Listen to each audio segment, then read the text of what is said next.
A esta actividad. En la misma vamos a visualizar ejemplos de las 4 dimensiones del lenguaje, las dimensiones léxica, sintáctica, semántica y pragmática.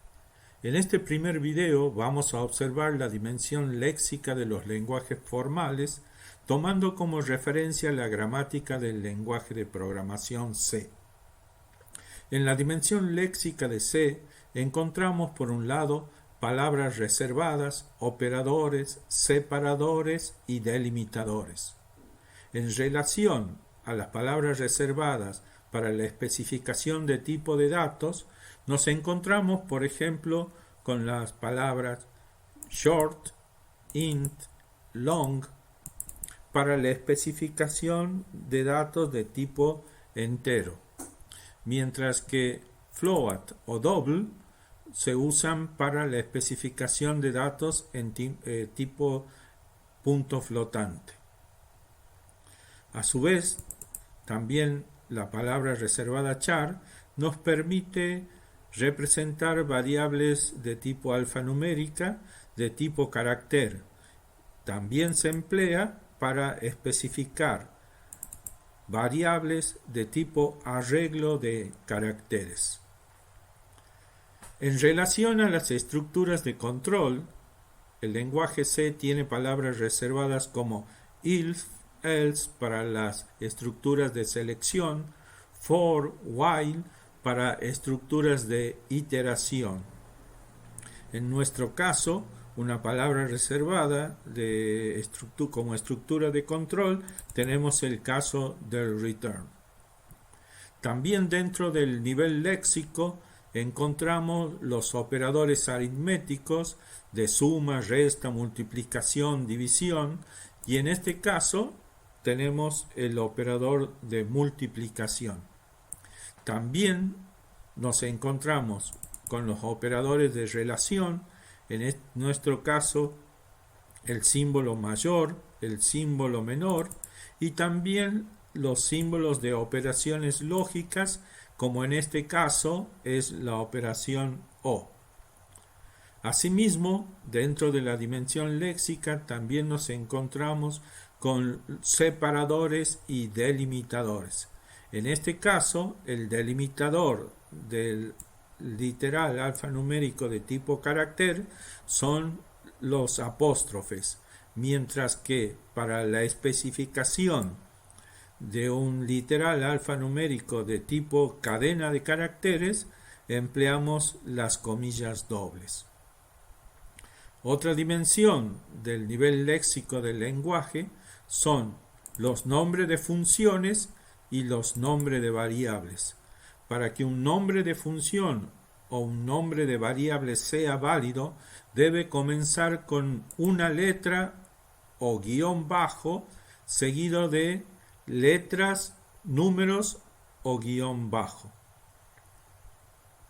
En particular, si a una variable le agregamos un número a su izquierda, se genera un error, ya que no representa una variable, un nombre de variable válido. Eliminamos el número de la izquierda y ya tenemos la sintaxis correcta y podemos compilar y no detecta error. A su vez, también tenemos los literales numéricos, en este caso en notación decimal, literal numérico en notación octal, y un literal numérico entero en notación hexadecimal. Para el caso de los valores decimales en punto flotante, tenemos el punto como separador de decimales, símbolo válido para esta representación.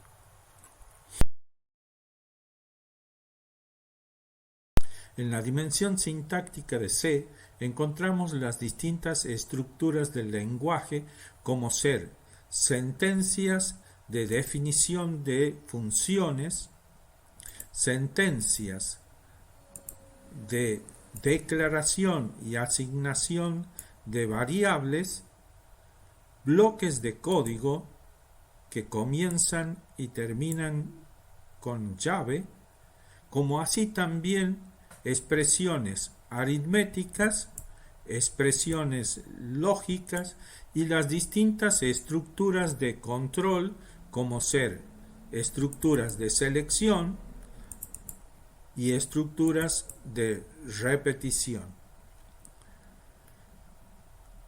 Una regla sintáctica se refiere, por ejemplo, a toda sentencia simple debe terminar con un punto y coma. La ausencia de este punto y coma al final de la sentencia genera un error sintáctico. Compilando el programa, vemos la aparición del error producto de la falta del punto y coma al final de la sentencia. Si restituimos el símbolo y compilamos nuevamente, el error desaparece. La obligación del punto y coma al final de las sentencias no es obligatoria para el caso de los comentarios de línea que empiezan con doble barra y terminan al finalizar la línea. Al igual que no es obligatorio el uso del punto y coma en sentencias de directivas de compilación, como es el caso del include. En este caso, la presencia de un punto y coma en realidad genera un error sintáctico.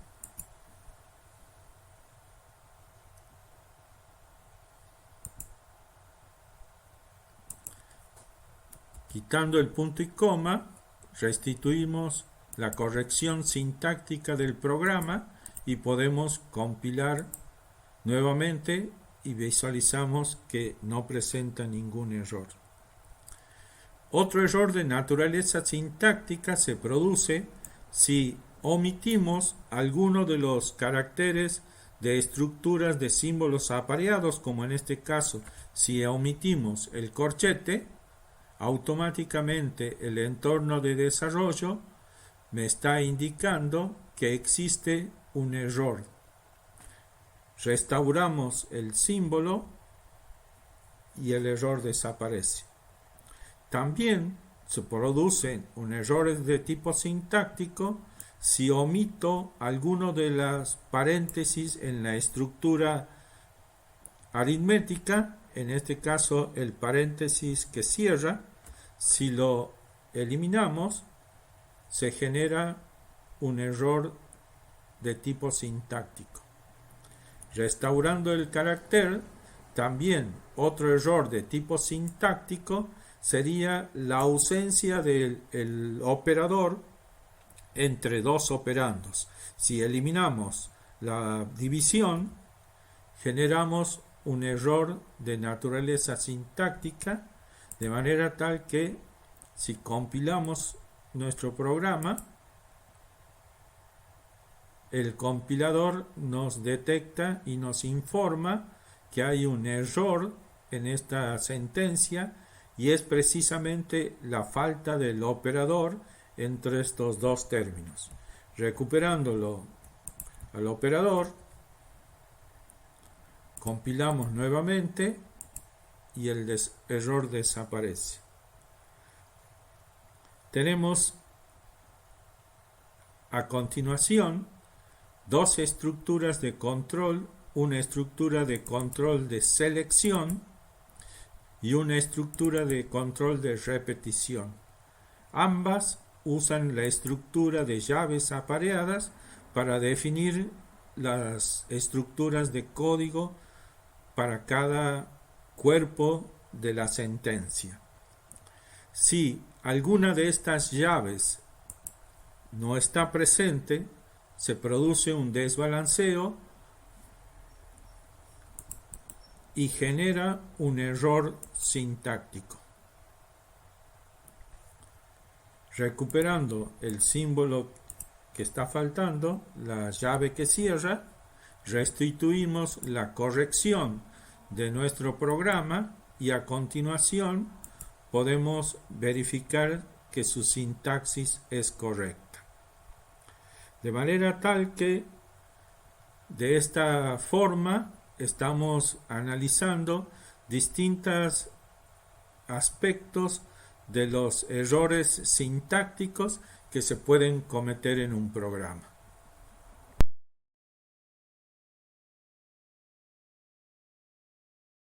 En la dimensión semántica de C nos encontramos con el significado de las distintas estructuras del lenguaje en función del contexto. Por ejemplo, tenemos la sentencia de control break.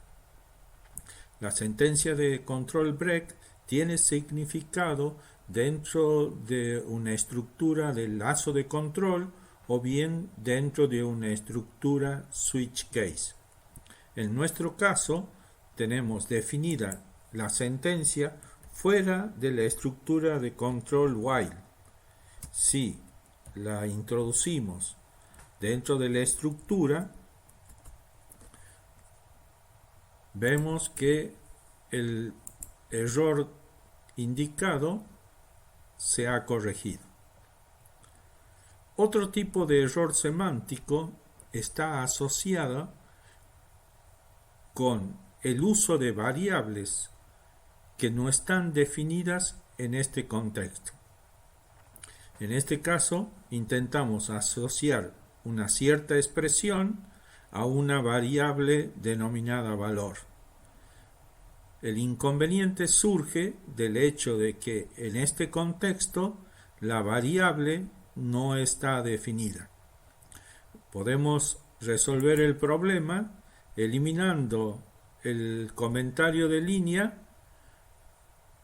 Queda definida en este contexto la variable valor y si se compila desaparecen las advertencias tanto en su asignación como en el uso dentro de la estructura while.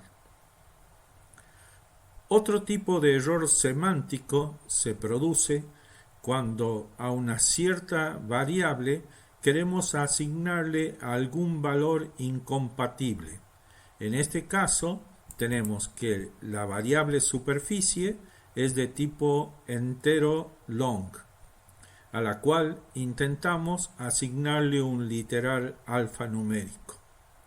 Si convertimos el literal alfanumérico en un literal numérico, entonces eliminamos el error semántico en la asignación de variable. Finalmente, otro tipo de situación que se nos puede presentar es en el contexto de la declaración de dimensiones de arreglos. La dimensión debe ser de valor entero y en este caso está representando un valor con decimales. Si eliminamos los decimales, el error queda resuelto y el programa compila de manera correcta sin inconvenientes.